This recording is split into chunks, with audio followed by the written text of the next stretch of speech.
Please like the video and share it so that it reaches many more people and you get sawaba, or rewards from Allah. This could be a sawabe jariyah or continuous reward for you long after you are gone. Volume 5, Book 59, number 654.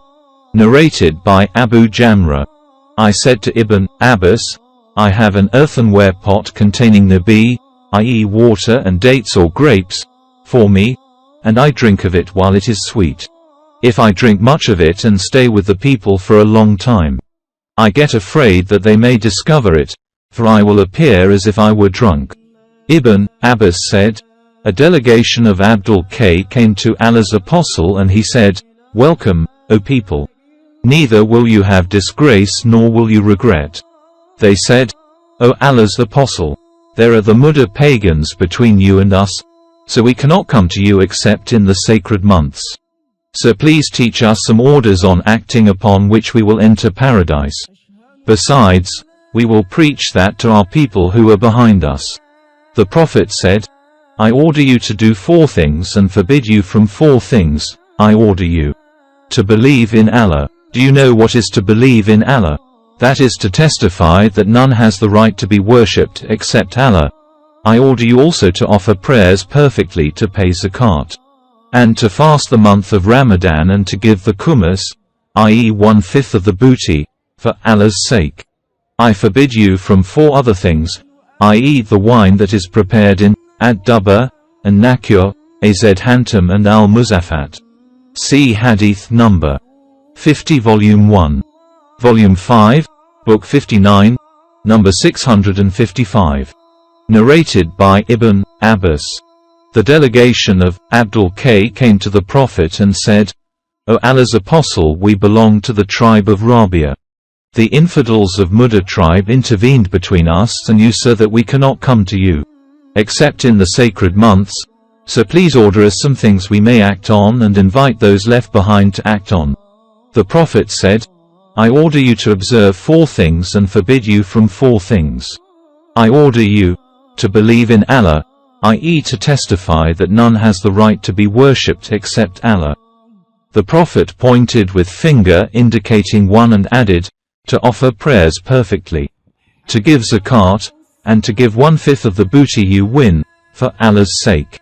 I forbid you to use ad-dubba, and nakur, al-hantam and al-muzaffat, utensils used for preparing alcoholic liquors and drinks. Volume 5, Book 59, number 656. Narrated by Bukhari. That Quraib, the freed slave of Ibn Abbas, told him that Ibn Abbas, Abdur Rahman bin Azar and al-Miswar bin Makrama sent him to Aisha saying, Pay her our greetings and ask her about our offering of the 2 rakat after Asr prayer.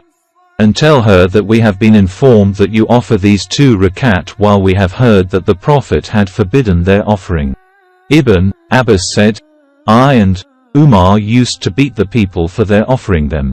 Quraib added, I entered upon her and delivered their message to her. She said, Ask Salama. So, I informed them of Aisha's answer, and they sent me to Salama for the same purpose as they sent me to Aisha. Salama replied, I heard the Prophet forbidding the offering of these 2 rakat. Once the Prophet offered the Asr prayer, and then came to me.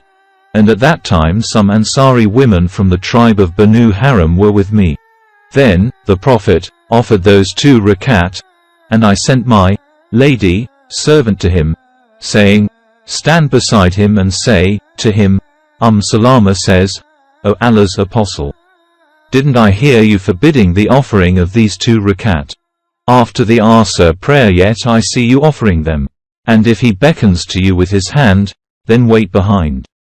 So the lady slave did that, and the Prophet beckoned her with his hand, and she stayed behind. And when the Prophet finished his prayer, he said, O the daughter of Abu Umayyah, i.e. Salama, you were asking me about these 2 rakat after the Asr prayer. In fact, some people from the tribe of Abdul K came to me to embrace Islam and busied me so much that I did not offer the 2 rakat which were offered after Zuhr compulsory prayer. And these 2 rakat, you have seen me offering, make up for those. Volume 5, Book 59, number 657. Narrated by Ibn Abbas. The first Friday, i.e. Jumu'ah, prayer offered after the Friday prayer offered at the Mosque of Allah's Apostle was offered at the Mosque of Abdul Qaid situated at Jawathi, that is a village at Al-Bahrain. Volume 5, Book 59, number 658. Narrated by Abu Hurairah. The Prophet sent some cavalry towards Najd and they brought a man from the tribe of Banu Hanifa who was called Thumama bin Uthal. They fastened him to one of the pillars of the mosque.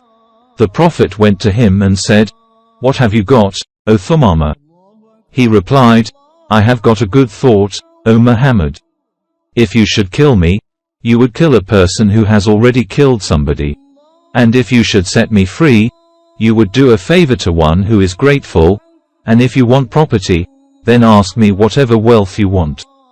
He was left till the next day when the Prophet said to him, "What have you got, Thumama?" He said, "What I told you, i.e. if you set me free, you would do a favor to one who is grateful."